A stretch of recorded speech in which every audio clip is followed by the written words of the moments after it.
first to come back to that discussion on big reports following the Kara Bridge auto crash, the multi-car accidents that happened on the bridge. We brought you that report from Eferobor, Israel, and he joins us live here in our studio. Our correspondent, Eferobor, Israel, also known as Eferobor Cop. There we go. Good to have you here. Good to have you. Breakfast Extra. By the way, guys, it's my debut on the show. So yeah, exciting times. Good time. You just got right on time. It's the 105th show, so make sure you mark that. 105th. Yeah, that's nice.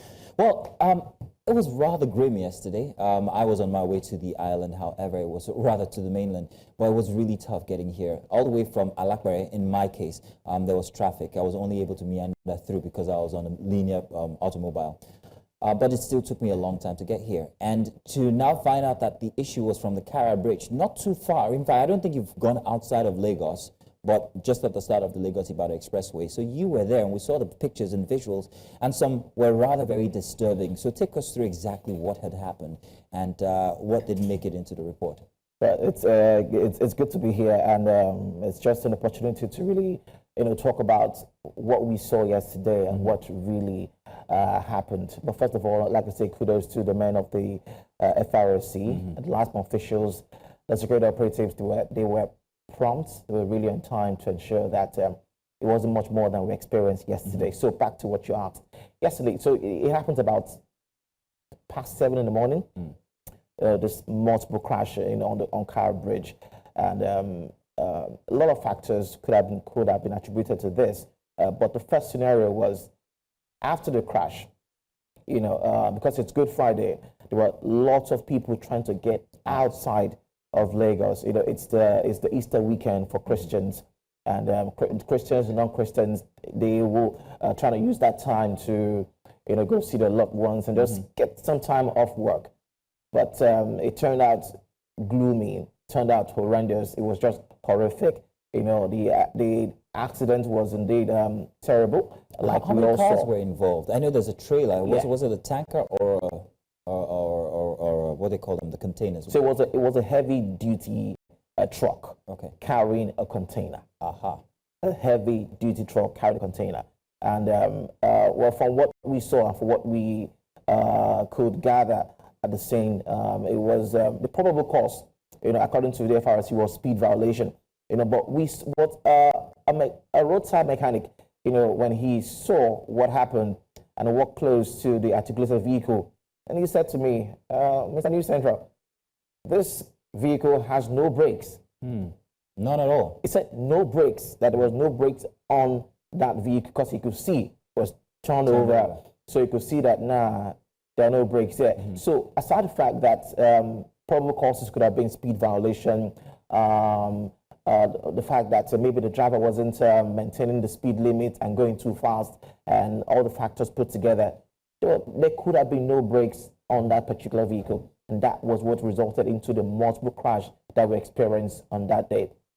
So it was wild, it was horrific, and but the good part is no life was lost. I know a lot of people will be asking the question, but we saw the videos, we saw pictures. There was an individual on the asphalt, even hours after the accident. Yes. I remained there for a while. Yes. I think I spoke to you personally about it. Yeah, we saw that video. At the time we got there, the FRS officials, the Federal Road Safety Corps, the last officials, security agencies, they were prompt. Like I said, it happened about past 7 in the morning, and in the space of 2 hours, they've already taken all the wreckage.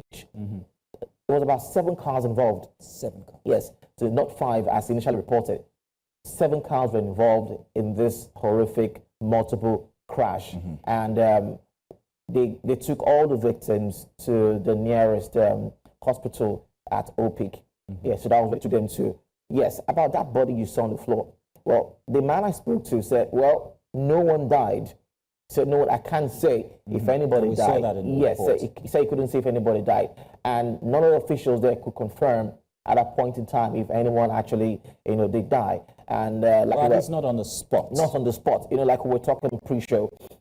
Sometimes when things like this happen, the first thing is to rescue them. For the man you saw on the floor, sometimes people are scared to move the body, so you're not sure what to do. But the questions that I asked, I was told that the man you saw on the floor from the videos was still breathing at that time, so he wasn't confirmed dead at the time that we got there. So probably maybe something happened much later, but at that spot he was still breathing, and it was confirmed by eyewitnesses there as well that that man was still breathing. But it was just a horrible crash. And but kudos to the men of the FRC, the last month officials, the police authorities as well. They were on ground to manage the situation, and I think it was prompt. Although some may say it took quite a while, because the resultant traffic, the resultant effect from that crash, like you said, all the way to Alakbere. All the way to, Agedingbi as well. Was Judith, were you in it as well? I don't. I'm just learning. I'm so clueless. I didn't get into any of that traffic.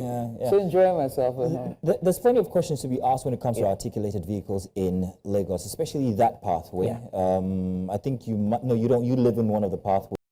I think you see the trucks all the time. I don't. Regarding the brake failure cases, we've had these issues multiple times, whether it's your Eferobor Bridge, whether it's Apapa, or some of these trucks actually, and maybe we should actually ask Mrs. Asualu, who's our maritime correspondent and has to deal with these truckers all the time.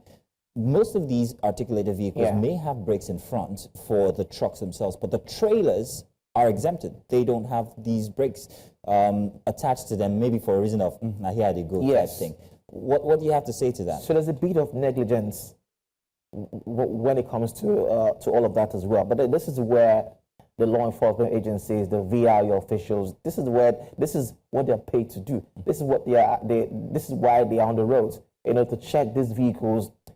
It's okay to have them on the road, but we do know that there are stipulated times where they're meant to plan the roads. If you watch that report... Say that again for those at the back, because whenever I'm coming to the office, when I see these guys, and it's so annoying, because during the weekday, we happen to be in the afternoon, on the afternoon, right? And so between the hours of 1 or 12, mostly 1, late afternoon traffic is tight. You see these people on the road.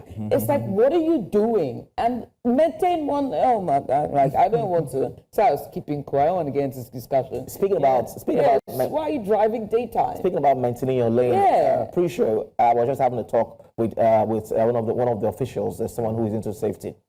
Was asking a question: why don't we have dedicated lanes for these articulated vehicles? That particular road, Kara Bridge, coming out of Lagos into Ogun State, that the road can be expanded. It can be expanded. That will take it will take a whole lot of work to be done, but it is something that needs to be done if the government deem it fit to do it, and then protect lives as well and prevent such accidents on Kara Bridge and elsewhere. You can expand this road, have dedicated lanes for articulated vehicles like this, so that it can reduce, the threat of having accidents on the road as well. Or take them out completely. I was pleased to see containers on the railway the other day. I was trying to get through the... they've always been on the railway. So I'm wondering why that is not the biggest option. So the reason why is that those trailers, no, it's not made very relaxed. So the reason why is that most of those trailers, they're either construction to go build, or they are being shipped out with the parts that are going to, or the destinations are going to already have like train tracks. If they don't have train tracks, they can't use them. That's why. So it's about solutions, really. Yes, indeed. About solutions. You spoke about the rail tracks. It works. So is this something that we can encourage, these people to get into, to start moving goods much more with the tracks and with the trains? It is something that can be enforced. So we can reduce the frequency of such accidents on our roads. It's pretty bad. Thank God that for what we got, no life was lost. But indeed, the frequency of such accidents on our roads is just too much. The impatience of us as well plays a very big factor. Well, Eferobor, Israel, thank you very much for coming through. Thanks for making a debut on Breakfast Extra. We look forward to more and more of your reports. Absolutely. We love them. And do stay tuned for more of those.